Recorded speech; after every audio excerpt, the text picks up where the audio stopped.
সংবাদ সবাইকে স্বাগত জানাচ্ছি। আমি ফিরোজ তোহা। শুরুতে সংবাদ শিরোনাম জানিয়ে দেব এই মুহূর্তে হাতে পাওয়া সর্বশেষ গুরুত্বপূর্ণ আপডেট বাংলা সংবাদ। শুরুতেই থাকছে ভয়াবহ দুঃসংবাদ। রাজধানীর গুলশানের বারিধারায় কূটনৈতিক এলাকায় ফিলিস্তিনি দূতাবাসের সামনে এক পুলিশের গুলিতে আরেক পুলিশ কনস্টেবল নিহত হয়েছেন। গুলিবিদ্ধ হয়েছেন জাপান দূতাবাসের এক গাড়ি চালকও। এ ঘটনায় কাউসার নামের এক পুলিশ কনস্টেবলকে আটক করা হয়েছে।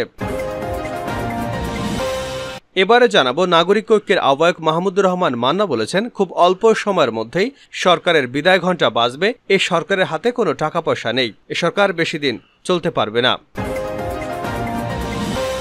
জানাবো, কুষ্টিয়ায় পুলিশ বিএনপির সংঘর্ষ, আহত 12। কুষ্টিয়ায় বিএনপি নেতাকর্মীদের সঙ্গে পুলিশের ভয়াবহ সংঘর্ষের ঘটনা ঘটেছে। এতে অন্তত 12 জন আহত হয়েছে বলে জানা গেছে। শনিবার বিকাল 4টার দিকে সদর উপজেলার বটতল ইউনিয়নের কপুরহাট সর্দারপাড়া এলাকায় এ ঘটনা ঘটে। জানিয়ে দেব, ঐক্যবদ্ধভাবে এ সরকারের বিরুদ্ধে লড়াই করতে হবে বলে মন্তব্য করেছেন বাংলাদেশ জাতীয়তাবাদী যুবদল সভাপতি সুলতান সালাউদ্দিন টুকু। এদিকে পাবনায় আওয়ামী লীগ নেতাকে গুলি করে হত্যা। পাবনায় জহুরুল ইসলাম বাবু ওরফে ডাকবাবু 45 নামের এক আওয়ামী লীগ নেতাকে গুলি করে হত্যা করেছে দুর্বৃত্তরা। এবং সর্বশেষ জানাবো আন্তর্জাতিক সংবাদ। ইসরায়েলের বিরুদ্ধে প্রতিরোধ চালিয়ে যাওয়ার ঘোষণা হামাস প্রধানের। ইসরায়েল তাদের ইচ্ছা হামাসের উপর চাপিয়ে দিতে পারবে না এবং ফিলিস্তিনিদের নিরাপত্তা নিশ্চিত হচ্ছে না এমন কোনো চুক্তিও মানা হবে না বলে ঘোষণা দিয়েছেন হামাসের পলিট ব্যুরোর প্রধান ইসমাইল হানিয়া। এতক্ষণ শিরোনাম শুনছিলেন, এবার বিস্তারিত। প্রিয় দর্শক, আপনি যদি এই চ্যানেলে নতুন হয়ে থাকেন, ভিডিওটি দেখতে দেখতে চ্যানেলটি সাবস্ক্রাইব করে আমাদের সঙ্গেই থাকুন। আর এই ভিডিও সম্পর্কে আপনি আপনার মূল্যবান মতামতটি কমেন্ট বক্সে জানিয়ে দিন। আর হ্যাঁ প্রিয় দর্শক, জানিয়ে দিন ভিডিওটি কোথা থেকে দেখছেন। সহকর্মীকে গুলির পরে যা বলেছে পুলিশ কনস্টেবল কাউসার। রাজধানীর গুলশান বারিধারায় কূটনৈতিক এলাকায় ফিলিস্তিনি দূতাবাসের সামনে গুলিতে মনিরুল ইসলাম নামের এক পুলিশ কনস্টেবল নিহত হয়েছেন। গুলিবিদ্ধ হয়েছেন জাপান দূতাবাসের এক গাড়ি চালকও। এ ঘটনায় কাউসার নামের আরেক পুলিশ কনস্টেবলকে হেফাজতে নিয়েছে গুলশান থানা পুলিশ। ডিএমপির গুলশান বিভাগের উপকমিশনার সিফাত রহমান শামীম বলেন, শনিবার দিবাগত রাত 12টায় ফিলিস্তিন দূতাবাসের সামনে পুলিশ কনস্টেবল কাউসারের এলোপাথাড়ি গুলিতে কনস্টেবল মনিরুল নিহত হয়েছেন। এছাড়া জাপান দূতাবাসের একজন গাড়ি চালক গুলিবিদ্ধ হয়েছেন। তাকে ইউনাইটেড হাসপাতালে ভর্তি করা হয়েছে। নাম প্রকাশ না করার শর্তে ফিলিস্তিন দূতাবাসের এক নিরাপত্তারক্ষী বলেন, ঘটনার সময় আমরা দূতাবাসের ভেতরে ছিলাম। হঠাৎ করে রাত 11:50 দিকে 7 থেকে 8 রাউন্ড গুলি শব্দ শুনে আমরা বাইরে বেরিয়ে আসি। বাইরে আসার পর কাউসারকে দেখি ফিলিস্তিনি দূতাবাসের প্রধান ফটকের সামনে দাঁড়িয়ে আছে, আর একটু দূরেই পড়ে আছে মনিরুলের মরদেহ। তখন আমরা কাউসারকে জিজ্ঞাসা করি কি হয়েছে। তখন সে বলে, শালা নাটক করতেছে, এমনিতেই মাটিতে পড়ে রয়েছে। কথা বলে কাউসার দূতাবাসের বিপরীতে পাশে রোডে চলে যায়। এর মধ্যে সবাই বুঝে ওঠে যে কাউসারই মনিরুলকে গুলি করেছে। এরপরই ঘটনাস্থলে থাকা নিরাপত্তারক্ষীরা কাউসারকে আটক করে। ঘটনাস্থলে সরজমিনে গিয়ে নিহত পুলিশ সদস্যের নিথর মরদেহ পড়ে থাকতে দেখা গেছে। গুলশান বারিধারা ডিপ্লোম্যাটিক জোনের সামনে ঢাকা মহানগর গোয়েন্দা পুলিশের একাধিক টিম রয়েছে। তাদের সঙ্গে সোয়াট সদস্যরা মোতায়েন রয়েছে। অল্প সময়ের মধ্যেই সরকারের বিদায় ঘণ্টা বাজবে মান্না। নাগরিক ঐক্যের সভাপতি মাহমুদুর রহমান মান্না বলেছেন, অল্প সময়ের মধ্যেই সরকারের বিদায় ঘণ্টা বাজবে। এ সরকারের হাতে কোনো টাকা নেই, বাজেটের জন্য টাকা যোগান দেওয়ার ব্যবস্থা নেই, ডলার নেই, নিত্য প্রয়োজনীয় জিনিসপত্রের আমদানির জন্য মানুষ এলসি খুলতে পারছে না। সরকার 5 বছর কিভাবে টিকবে? বাজেটের জন্য বিদেশে হাত পাততে হচ্ছে। এ সরকার দেশ চালাতে পারবে না। বিকেল 5টায় ময়মনসিংহ নগরের মুসলিম ইনস্টিটিউট হলরুমে গণতন্ত্র মঞ্চ আয়োজিত বিভাগীয় প্রতিনিধি সভায় প্রধান অতিথির বক্তব্যে এসব কথা বলেন তিনি। ভোটাধিকার ও গণতন্ত্র রাষ্ট্র প্রতিষ্ঠায় সংগ্রামে সবাইকে ঐক্যবদ্ধ হওয়ার আহ্বান জানিয়ে এই প্রতিনিধি সভায় মাহমুদুর রহমান মান্না আরও বলেন, পুলিশ, আর্মি, বিজেপি সহ সবকিছু নিয়ে সরকার ক্ষমতায় টিকে আছে। আওয়ামী চোর, বাটপাল, লুটেরা তৈরির দল, তাদেরকে সর্বাত্মকভাবে বর্জন করতে হবে।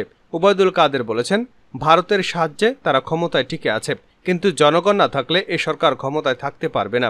চীন, রাশিয়া, ভারত সবাই এ সরকারের কাছে টাকা পায়। $100 বিলিয়ন ঋণ সরকারের, কিন্তু সরকারের কাছে কোনো টাকা নেই। মান্না বলেন, আমরা সবাই যুগপৎ আন্দোলনে আছি, চূড়ান্ত লড়াই করব। ক্ষমতায় গেলে কল্যাণ রাষ্ট্র প্রতিষ্ঠা করব। সবাই ঐক্যবদ্ধ হন, লড়াই করলে এ সরকার টিকতে পারবে না। কুষ্টিয়ায় পুলিশ বিএনপির সংঘর্ষ, আহত 12। কুষ্টিয়ায় বিএনপি নেতাকর্মীদের সঙ্গে পুলিশের সংঘর্ষের ঘটনা ঘটেছে। এতে অন্তত 12 জন আহত হয়েছে বলে জানা গেছে। শনিবার বিকাল 4টার দিকে সদর উপজেলার বটতল ইউনিয়নের কপুরহাট সর্দারপাড়া এলাকায় এই সংঘর্ষের ঘটনা ঘটে। এ সময় নেতাকর্মীরা পুলিশের দিকে ইটপাটকেল নিক্ষেপ করে। পুলিশ নেতাকর্মীদের ছত্রভঙ্গ করতে টিয়ারশেল নিক্ষেপ করে গুলি চালায়। পুলিশ জানায়, শনিবার বিকেলে কপুরহাট এলাকায় সমাবেশের আয়োজন করে বিএনপি নেতাকর্মীরা। সমাবেশে যোগ দিতে বিএনপি, যুবদল, ছাত্রদল, সহযোগী সংগঠনের নেতাকর্মীরা কর্মসূচিস্থলে আসতে থাকেন। বিএনপি নেতাকর্মীরা নিজেদের অভ্যন্তরীণ কোন্দলের কারণে বিশৃঙ্খলা ঘটাতে পারে এমন তথ্যের ভিত্তিতে পুলিশ সেখানে যায়। এ সময় পুলিশকে লক্ষ্য করে বিএনপি, যুবদল এবং ছাত্রদলের নেতাকর্মীরা ইটপাটকেল ছুটতে থাকেন। এতে দুপক্ষের মধ্যে সংঘর্ষ শুরু হয়। পরে পরিস্থিতি নিয়ন্ত্রণে পুলিশ কয়েক রাউন্ড গুলি এবং টিয়ারশেল নিক্ষেপ করে। প্রায় ৩০ মিনিট চলা এই সংঘর্ষে এলাকায় আতঙ্ক ছড়িয়ে পড়ে।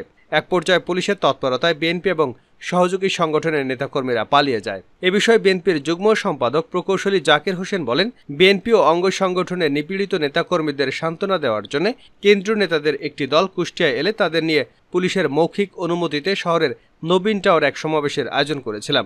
বিশৃঙ্খলা সৃষ্টির অভিযোগ তুলে অনুষ্ঠান শুরু হওয়ার আগেই পুলিশ আমাদের সমাবেশ বন্ধ করতে বলে। ছোট পরিসরে অন্য কোথাও করার জন্য বলা হয়। সেই মোতাবেক কপুরহাটে অবস্থিত যুবদল নেতা মজিদের বাড়িতে কেন্দ্রীয় নেতাদের নিয়ে যাওয়া হয়। সেখানেও পুলিশ গিয়ে নেতাকর্মীদের মারধর শুরু করে। ঐক্যবদ্ধভাবে এ সরকারের বিরুদ্ধে লড়াই করতে হবে যুবদল সভাপতি। ঐক্যবদ্ধভাবে এ সরকারের বিরুদ্ধে লড়াই করতে হবে বলে মন্তব্য করেছেন বাংলাদেশ জাতীয়তাবাদী যুবদল সভাপতি সুলতান সালাউদ্দিন টুকু। তিনি বলেন, বাংলাদেশের গণতান্ত্রিক ব্যবস্থা এখন নিয়ন্ত্রিত। এখন প্রয়োজন সবাইকে ঐক্যবদ্ধ হয়ে আওয়ামী লীগের বিরুদ্ধে প্রতিরোধ গড়ে তোলা। চট্টগ্রাম মহানগর যুবদল আয়োজিত এক সংবর্ধনা অনুষ্ঠানে প্রধান অতিথির বক্তব্যে তিনি এসব কথা বলেন। চলমান আন্দোলন সংগ্রামে কারাবরণকারী হামলা মামলার শিকার যুবদল নেতৃবৃন্দের খোঁজখবর নেওয়া এবং সংগঠনকে সুসংগঠিত, শক্তিশালী এবং গতিশীল করা লক্ষ্যে বাংলাদেশ জাতীয়তাবাদী যুবদল কেন্দ্রীয় নির্বাহী কমিটির সাথে তৃণমূলের মত বিনিময় ধারাবাহিকতায় চট্টগ্রাম মহানগরে সংবর্ধনা অনুষ্ঠানের আয়োজন করা হয়। টুকু বলেন, বাংলাদেশের অস্তিত্ব প্রশ্নের সম্মুখীন এখন একটি শাসক গোষ্ঠী জোর করে ক্ষমতা দখল করে বসে আছে, যারা বাংলাদেশের সমস্ত প্রতিষ্ঠানগুলোকে ধ্বংস করে দিয়েছে। অবৈধ সরকার বিচার ব্যবস্থাকে ধ্বংস করেছে। দেশের আইনের শাসন নেই, প্রশাসন এখন ব্যবসায়িক প্রতিষ্ঠান। এটি জনগণের নিরাপত্তার জন্য নয়। খুনি, দুর্নীতিবাজ, লুটেরাদের রক্ষা করাই যেন প্রশাসনের কাজ। বিচারপতিরা স্বাধীন নয়। সরকারের বিরুদ্ধে রায় দিলে দেশ ত্যাগ করতে হয়।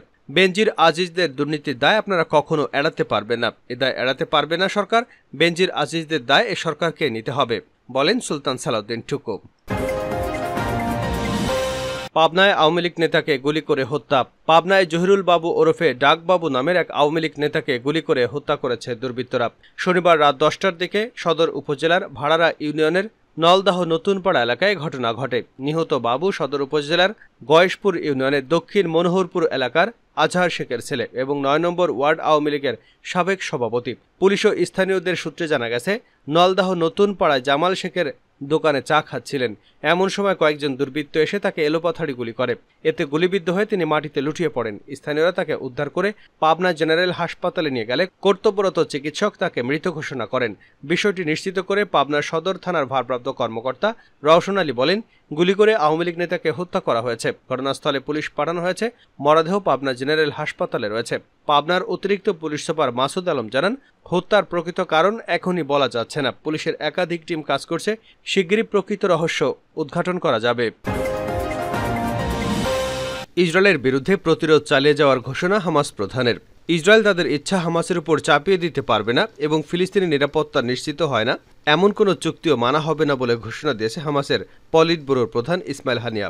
শনিবার গাজার মধ্যাঞ্চলে নুসেরাত শরণার্থী ক্যাম্পে গণহত্যা চালায় দখলদার ইসরায়েল। তাদের হামলায় সেখানে একদিনে 210 জনের মৃত্যু হয়েছে। মূলত 4 জিম্মিকে ছাড়িয়ে নিতে নুসরাতে তারা ব্যাপক হামলা চালায়। এমন বর্বরচিত হামলার পরে দখলদার ইসরায়েলের বিরুদ্ধে প্রতিরোধ চালিয়ে যাওয়ার ঘোষণা দেন ইসমাইল হানিয়া। এ ব্যাপারে এক বিবৃতিতে তিনি বলেছেন, আমাদের সাধারণ মানুষ আত্মসমর্পণ করবে না এবং এই অপরাধী শত্রুদের বিরুদ্ধে আমাদের প্রতিরোধ অব্যাহত থাকবে। যদি ইসরায়েলি দখলদাররা মনে করে তাদের ইচ্ছা আমাদের উপর জোরপূর্বক চাপিয়ে দিতে পারবে, তাহলে তারা বিভ্রান্তিতে আছে। দখলদার ইসরায়েল ব্যাপক হামলা চালিয়ে 4 জিম্মিকে ছাড়িয়ে নিতে পারলেও এটিকে ইসরায়েলের জন্য একটি পরাজয় হিসেবে অভিহিত করেছেন হামাসের জ্যেষ্ঠ নেতা সামি আবু জৌহরি। তিনি বলেন, 9 মাসের যুদ্ধের পর 4 জিম্মিকে ফিরে পাওয়া একটি পরাজয়, এটি কোনো অর্জন নয়।